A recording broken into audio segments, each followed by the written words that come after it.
Layihənin rəhbəri Namiq Həmzəyev adına 238 nömrəli məktəbin direktoru Xuraman Osmanova qeyd etdi ki, bu Vətən müharibəsi qəhrəmanlarına həsr etdikləri 3-cü filmdir.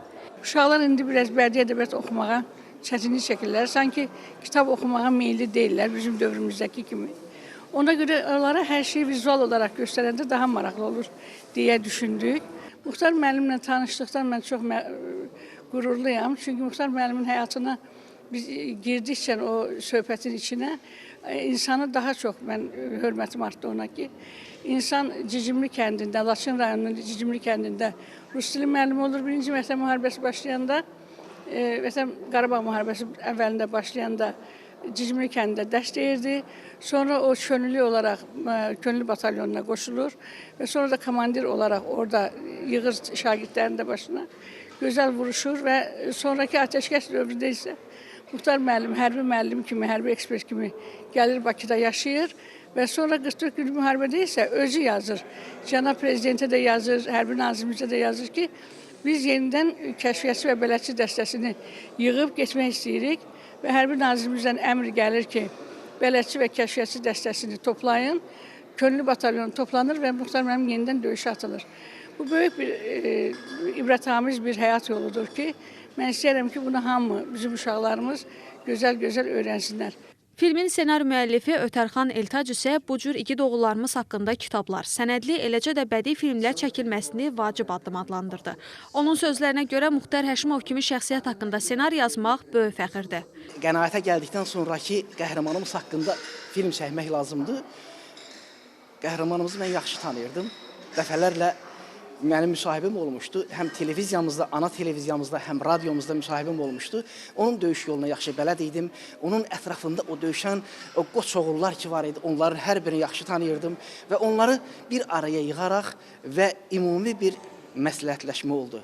Və elə bir anın içərisində Tanrının qüdrəti ilə o ssenari elə ərsiyə gəldi.